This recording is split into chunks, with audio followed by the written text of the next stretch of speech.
Thank you all for being here. Let's hear it for Veronica Escobar. Let's hear it for Mariel. And let's hear it for Amy O'Rourke. You killed it. Love you. So grateful to everyone who is here today. So grateful to this community of El Paso. And I'm very grateful to each one of you who made the trip to come here and join us in our hometown in this community.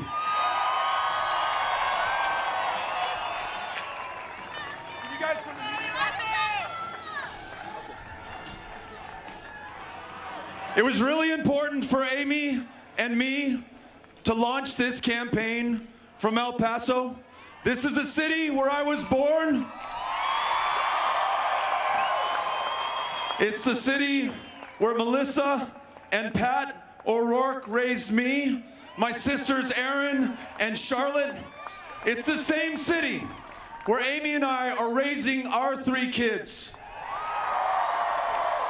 And perhaps most importantly, El Paso to me represents America at its very best.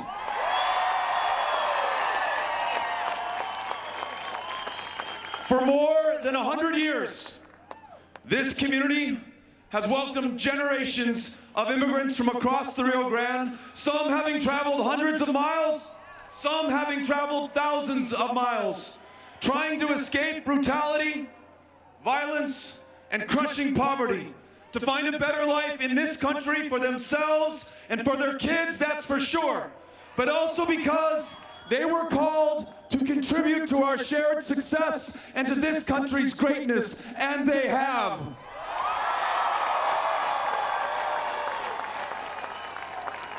El Paso has been home to leaders in the struggles of civil rights and workers' rights, the Mexican Americans who led the Chicano movement, the women in this town who organized the Farah strike, and black El Pasoans like Dr. Lawrence Nixon, like Thelma White, who not only secured voting rights in this state, but they ensured that El Paso would be among the first cities of the former Confederacy to desegregate our public places and integrate our education. With Ciudad Juarez, we form the largest binational community in this hemisphere. And for 20 years running, we've been one of the safest cities in the United States of America. We are safe, not despite the fact that we are a city of immigrants and asylum seekers. We are safe because we are a city of immigrants and asylum seekers. We have learned not to fear our differences, but to respect and embrace them. We see the languages spoken in this community, the traditions, the cultures, as a strength for El Paso. We understand that we are, in the words of Dr. King, caught in an inescapable network of mutuality, tied in a single garment of destiny.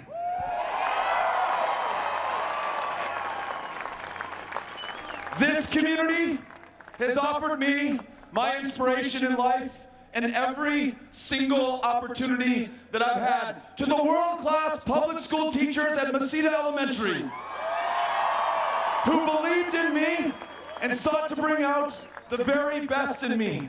To the small business community, who allowed me to work for them as we were starting our own small business here in this community, and those who joined that business creating high-skill, high-wage, high-value jobs in a community that had so much talent, but was just looking for a way to express itself. And to those community leaders, Border Network for Human Rights, Annunciation House, the Women's March, you have shown me what leadership is.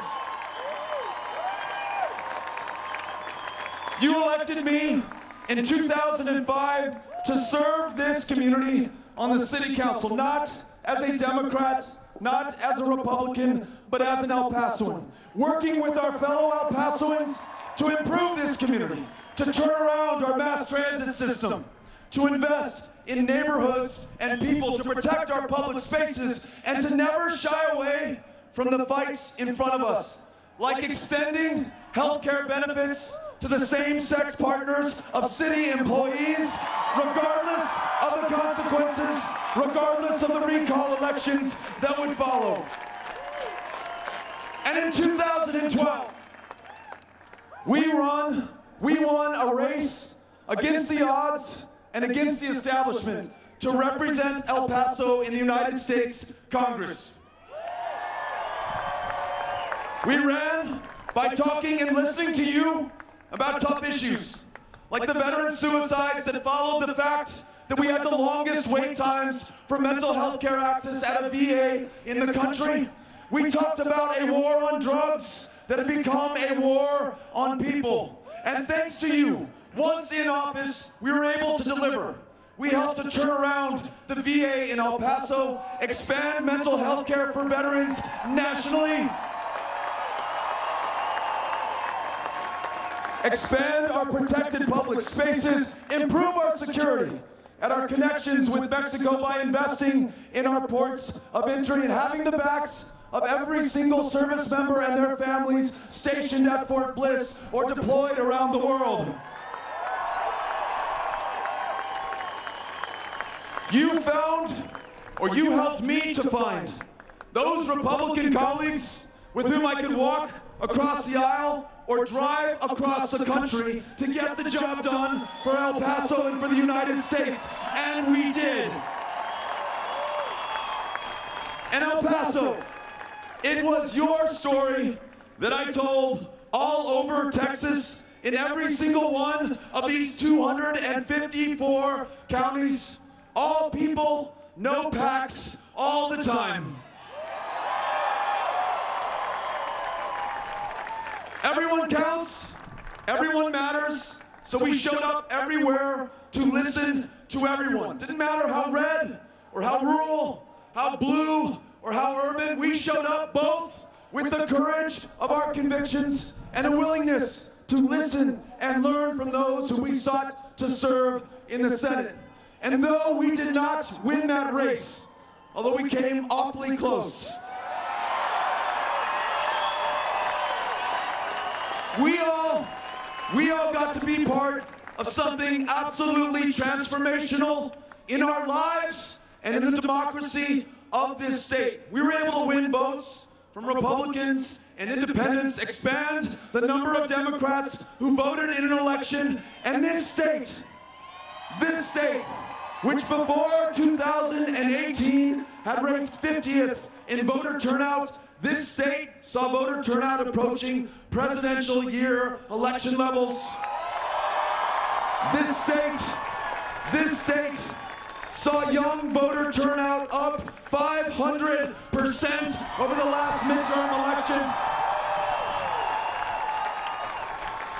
This state and its 38 electoral votes count like they've never counted before. All of us have a seat at the table. All of us matter. In the United States House of Representatives, 2 new members of Congress from Texas, both Democrats elected into what we were told to believe were safe Republican seats. The composition of the state legislature has changed. And in Houston, Texas, 17 African American women winning judicial positions, literally changing the face of criminal justice in this country's most diverse city. You did that. You did that. Your votes, your willingness to volunteer, the pop-up offices that you hosted in your home, that's how we made this happen. And that's why I am so glad to be here with you today in my hometown, in my home state, to announce that I'm running to serve you as the next president of the United States of America.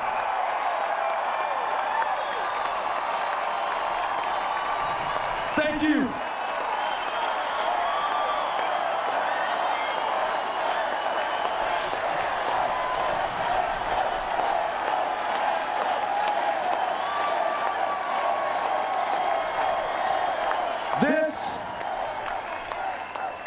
This is a campaign for America, for everyone in America.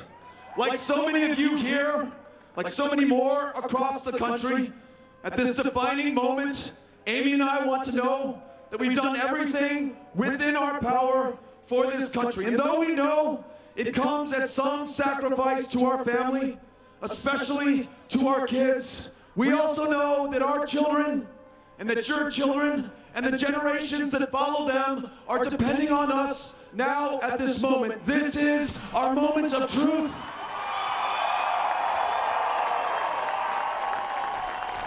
This is our moment of truth, and we cannot be found wanting. The challenges before us are the greatest of our lifetimes. An economy that works too well for too few, and not at all for too many more. A healthcare system where millions are unable to see a doctor or be well enough to live to their full potential, and the last best hope of averting the catastrophe that will follow additional climate change, fading before our very inaction.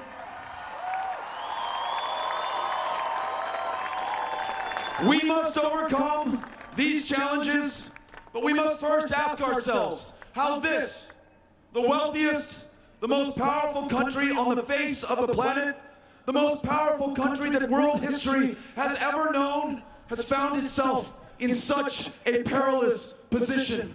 For too long in this country, the powerful have maintained their privilege at the expense of the powerless. They have used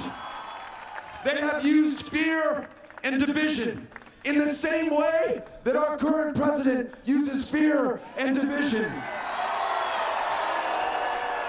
Based on the differences between us of race, of ethnicity, of geography, or religion, to keep us apart, to make us angry, to make us afraid of ourselves and of one another.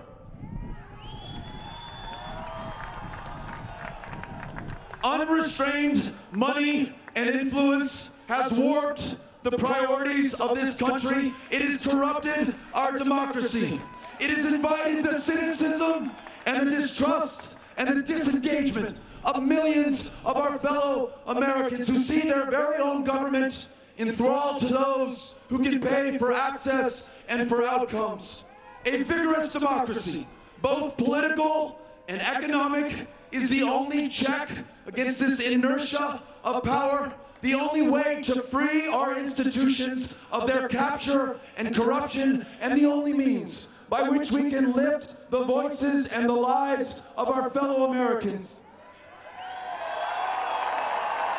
But when the safeguards of this democracy are manipulated by those in power, when members of Congress can choose their own voters, when the Supreme Court decides that corporations are people and money is speech, when PACs and special interests can buy the outcomes of elections and legislation, and when voting rights are not expanded, they are functionally withdrawn, then we run the risk of becoming a democracy in name only. And the idea that we are founded on the principle that we are all created equal to equal opportunity is justifiably seen as a lie to those who've experienced gross differences in opportunity and outcome when it comes to education, or healthcare, or economic advancement, or justice.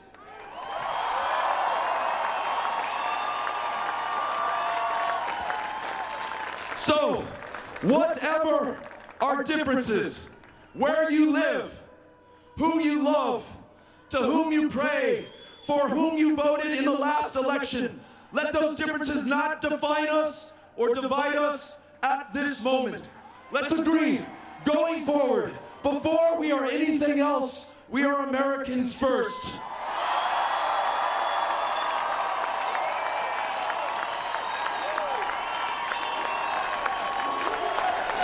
We are Americans first, and we will put the business of this country before us. So, if you believe in guaranteed, high-quality, universal health care,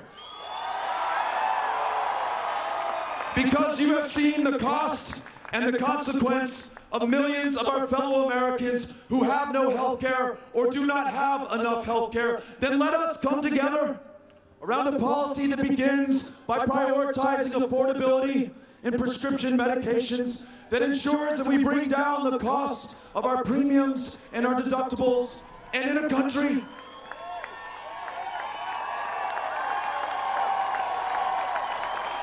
country where too many of our fellow Americans are dying of diabetes in the year 2019, dying of the flu, dying of curable cancers, in a community, in a state, in a country where one of the largest providers of mental health care services is the county jail system, and in a nation that is in the midst of a maternal mortality crisis 3 times as deadly for women of color, then let us ensure that universal health care means all of us can see a primary care provider, all of us can get mental health care help,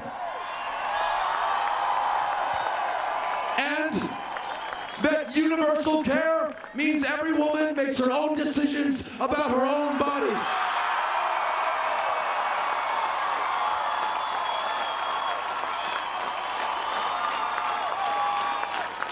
We can give every American, every business in this country the choice to enroll in Medicare without eliminating plans that many Americans like for their families because those plans work for their families. Everyone able to see a doctor, everyone able to afford their prescription, everyone able to take their child to a therapist. No one left behind, no one priced out. We must get to universal, guaranteed, high-quality health care as soon, as surely as we possibly can.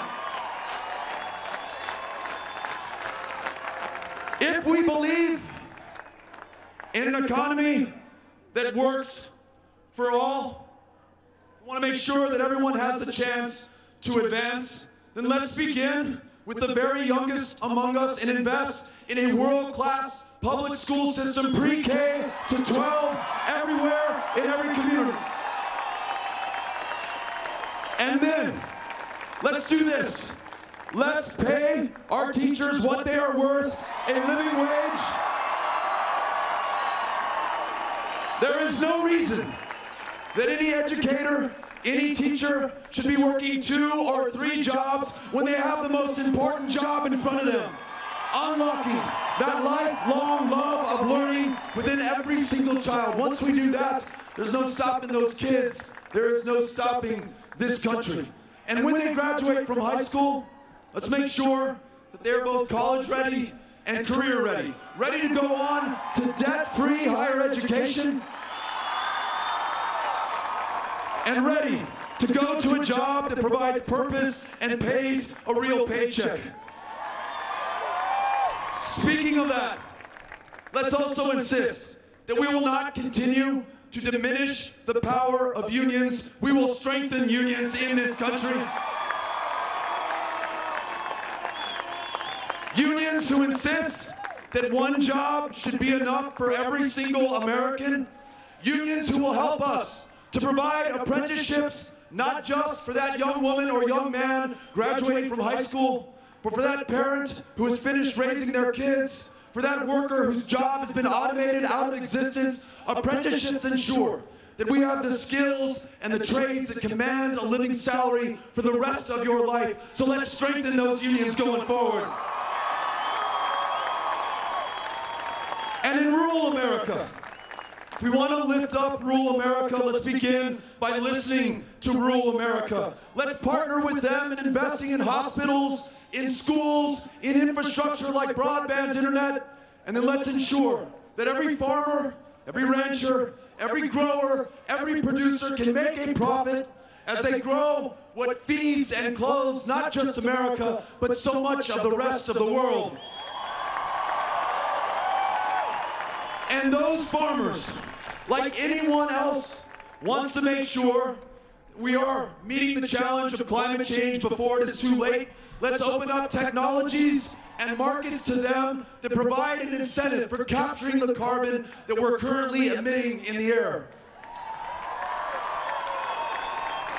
I want to make sure that your gender, that your race, but your family does not prevent you from advancing in this economy. So let's do a few things. Let's pay women equal to what men make in this country. Let's sign into law paid family leave for every single family in this country. Let's ban workplace discrimination. And let's do this. Let's make sure that there is access to capital for communities who have effectively been shut out of access to capital, home loans, and the ability to build wealth in this country for generations.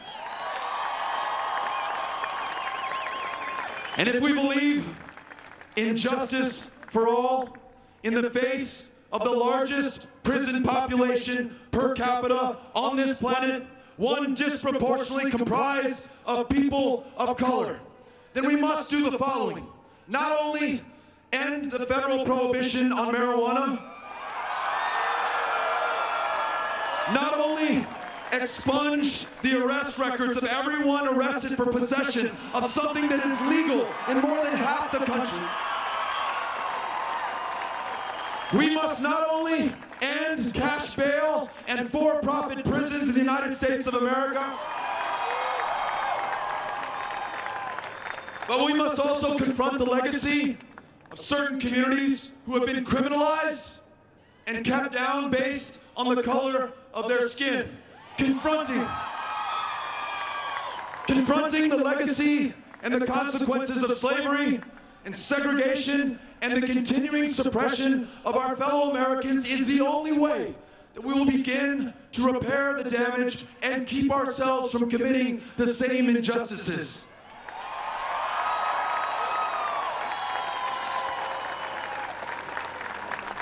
And if we truly believe that we are a country of immigrants and asylum seekers and refugees, and they are the very premise of our strength, of our success, and yes, our security, then let us free every single dreamer from any fear of deportation. Let's bring millions more out of the shadows and onto a path to contribute to their maximum potential to the success of this country. Let's not only follow this country's asylum laws, but let's make sure that we never take another child from another mother at their most desperate and vulnerable moment. Let us reunite every single one of those families that are still separated today. And let's remember that every single one of us, including those who are just 3 or 4 blocks from here, detained under the international bridge that connects us with Mexico, behind chain link fence and barbed wire, that they are our fellow human beings and deserve to be treated like our fellow human beings.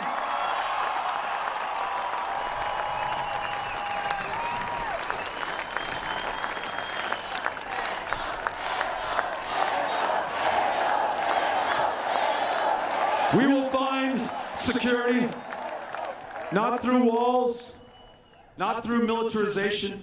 We will find security by focusing on our ports of entry that connect us to the rest of the world, so we have a better idea of who and what is coming in here, and we facilitate the trade and travel connected to millions of jobs around this country.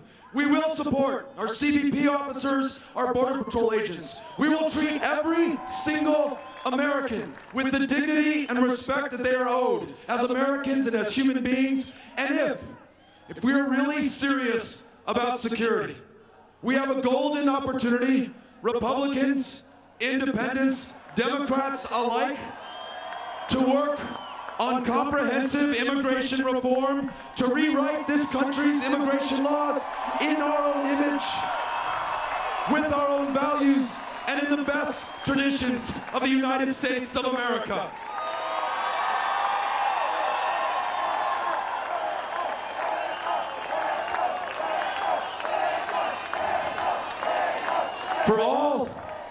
For all of the veterans here in El Paso, a community that has distinguished itself in service to country, going back to Marcelino Serna in World War I, an undocumented immigrant who went over to France with the U.S. Army and came back the most highly decorated veteran from the state of Texas,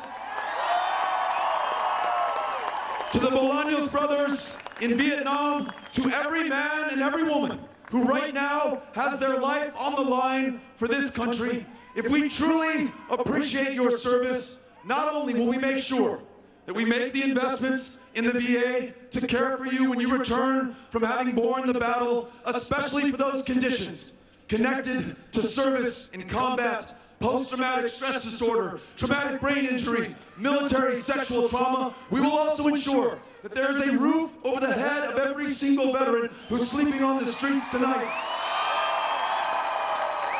And then, if we really mean it, we will ensure that this country does not start yet another war before every peaceful, diplomatic, non-violent alternative is explored and pursued. And those wars that we ask our fellow Americans, these service members, to fight on our behalf, 17 years and counting in Afghanistan, 27 years and counting in Iraq. Let's bring these wars to a close and bring these service members back home to their families, to their communities, and to their country.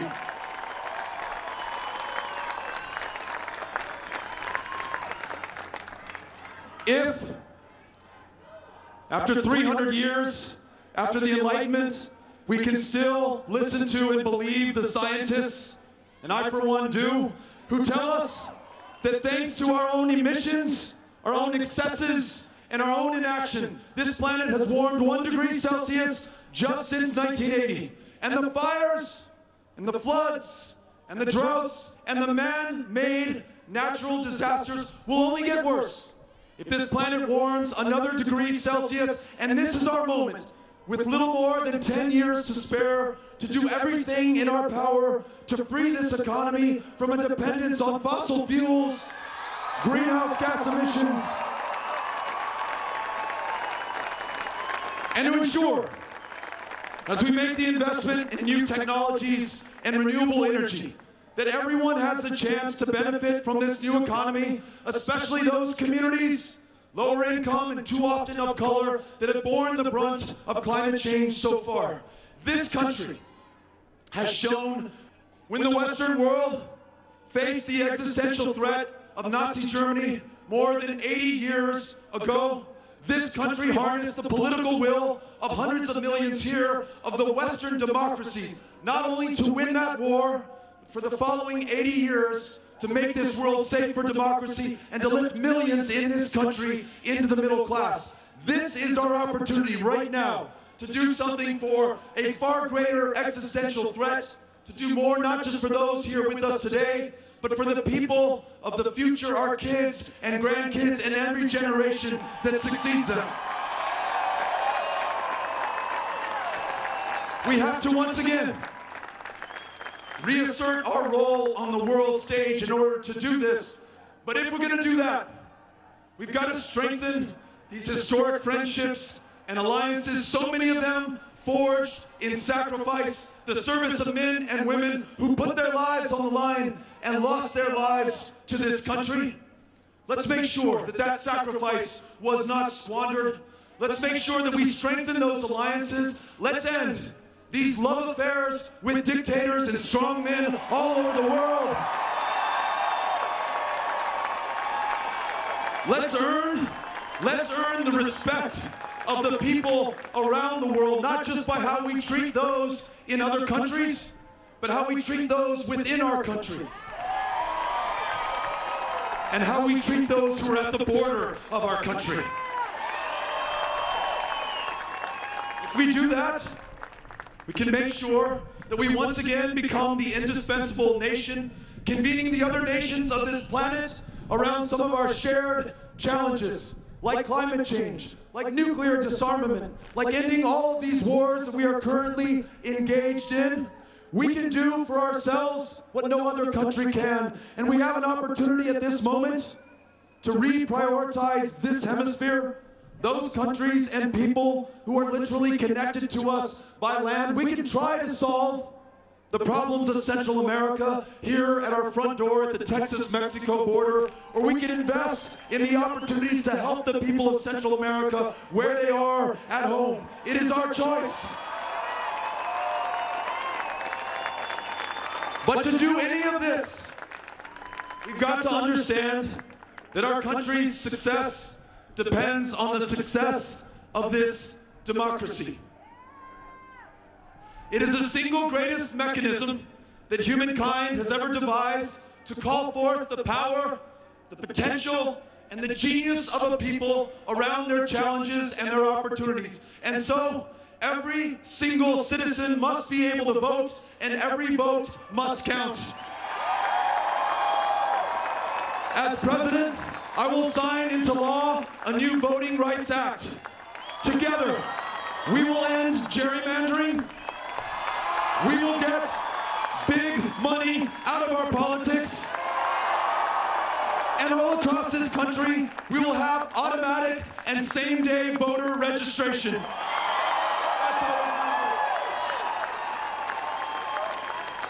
do it. But a full political democracy is only possible if we vigorously pursue a true economic democracy. Every child, every man, every woman in this country must be able to see a future for themselves in this country. Otherwise, this country will have no future as a democracy. That means that this extraordinary, unprecedented concentration of wealth and power and privilege must be broken apart, and opportunity must be shared with all.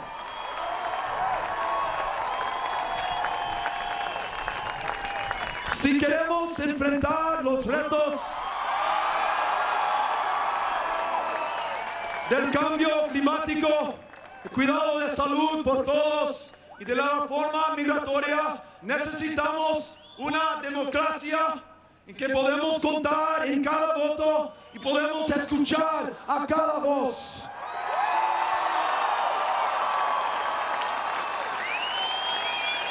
Además, necesitamos una economía donde cada persona puede tener el prospecto de éxito independiente de su género, de su raza, de las cuantas generaciones su familia tiene adentro o afuera de los Estados Unidos. El éxito de este país depende del éxito de cada persona dentro de los Estados Unidos.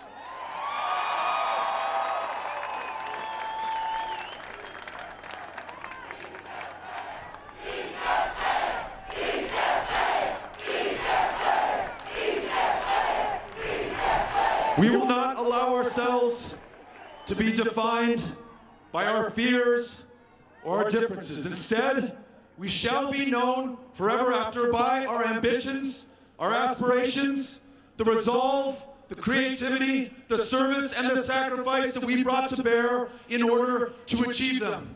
Our ability to campaign in this way with people, not corporations or PACs, but people who come together not only to ensure that we win the nomination, not only to ensure that we defeat Donald Trump in November of 2020, but people in every state, in every territory, from every walk of life, coming together to show that the power of people is what is necessary for us to accomplish our priorities. I am so grateful to be able to run to serve you as the next President of the United States of America.